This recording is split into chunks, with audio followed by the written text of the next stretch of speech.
గురుభ్యో నమః. అందమైన అనుభవం చిన్న కథను తెలుసుకుందాం. మా ఊర్లో ఒక చిన్న కుటుంబం, భార్యాభర్త పిల్లలు ఉండేవారు. వారు చాలా సంతోషంగా ఏ లోటు లేకుండా ఉండేవారు. భార్యాభర్తలు ఇద్దరూ మధ్యతరగతి కుటుంబాల నుంచి వచ్చిన వారే. అయినా పరిస్థితుల ప్రభావంతో కొన్ని ఒడిదుడుకులకు లోనయ్యారు. ఆయనకు చిన్న గవర్నమెంట్ ఉద్యోగం ఉన్నంతలోనే ఏ లోటు లేకుండా భార్యాబిడ్డల్ని చూసుకునేవారు. ఆవిడ కూడా కుటుంబ నిర్వహణ చాలా చక్కగా చేసేది. వారి ఉద్యోగం చిన్నదైనా పిల్లలకి పండుగలు పుట్టినరోజులు ఏవి వచ్చినా బట్టలు కొనేవారు. భార్యకు కూడా అలాగే శ్రావణ శుక్రవారం, పుట్టినరోజు, పెళ్లి రోజు ఇలా ముఖ్యమైన వాటికి బట్టలు కొనేవారు. ఎవరిని చిన్నబుచ్చేవారు కాదు. ఆ బట్టలు కానీ ఆ వస్తువులు కానీ చాలా బాగుండేవి. అవి అందరికన్నా వారివే బాగున్నంత సంబరపడేవారు. పుట్టినరోజంటే కేకులు అవి తెలియవు వారికి. తలంటి నీళ్లు పోసుకుని కొత్త బట్టలు వేసుకుని పులిహార పరమాన్నం చేస్తే ఆ రోజు ఇంకా ఎంత సంతోషం అంటే చెప్పలేను. ఏ చిన్న పని చేసినా చాలా సంతోషం వారి సొంతం. ఆ కాలంలో ప్రతివారు ఉన్నంతలోనే చాలా సంతోషంగా బ్రతికేవారు. ఆ మనుషులు ఉన్నారు, ఆ జ్ఞాపకాలు ఉన్నాయి. కానీ అంత సంతోషంగా గడిపిన ఆ రోజులు వెళ్ళిపోయాయి. ఇప్పుడు అంతకన్నా ఎన్నో రెట్లు ఎక్కువ హంగులు ఆర్భాటాలు చేస్తున్నాం. కానీ ఆ సంతోషం ఇప్పుడు లేదు.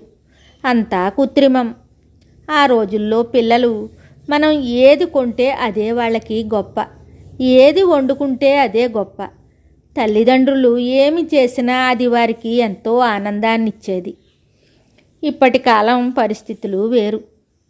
మీరు ఏం చేసినా వారిలో ఇంకా ఏదో కొరత కనిపిస్తూనే ఉంటుంది. పలకరింపులు కానీ నవ్వులు కానీ అన్నీ కృత్రిమం. మనిషి మనస్ఫూర్తిగా నవ్వటం మర్చిపోయాడు. జీవితాన్ని జీవించటం లేదు, నటిస్తున్నాడు. ఆ రోజుల్లో మనుషుల దగ్గర డబ్బులు లేకపోయినా ప్రేమాప్యాయతలు ఉన్నాయి. మనుషుల మధ్య మమకారాలు ఉన్నాయి. వాటి స్థానంలో ఇప్పుడు నేనే గొప్ప అనే అహంకారం వచ్చి అందరినీ దూరం చేసింది. డబ్బు వచ్చి బంధం అనే బంధుత్వాన్ని చెరిపివేసింది. ఇప్పుడు ఎవరికి మనశ్శాంతి లేదు. ఎవరి దగ్గర ఏమి జ్ఞాపకాలు లేవు. తెల్ల కాగితం ఉంది. ఎవరికి ఎలా కావాలో అలా రాసుకోవటమే. ఏం రాసుకుంటారు?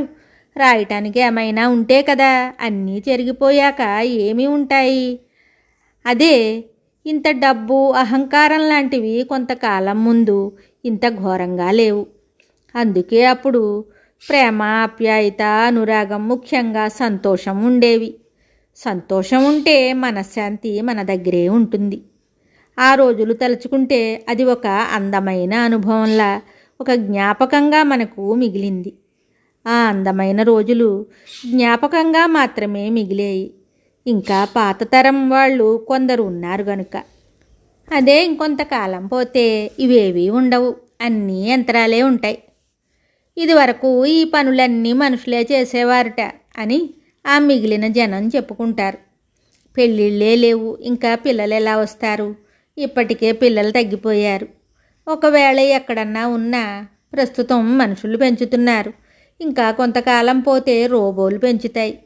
వాళ్ళు రోబోలాగానే పెరుగుతారు. ఇప్పటికే మనిషికి మానవత్వం చచ్చిపోయింది. కొంతకాలానికి యంత్రానికి యాంత్రికం ఉంటుంది. అది ఎంతో దూరంలో లేదు, చాలా సమీపంలోనే ఉంది. అందుకే గత జ్ఞాపకం ఒక అందమైన అనుభవంగా గుర్తుండిపోతుంది. అది ఈ తరం వారికి పాత తరం వారి జీవితం, అప్పటి పరిస్థితులు ప్రతి ఒక్కరికి ఒక మధుర స్మృతి.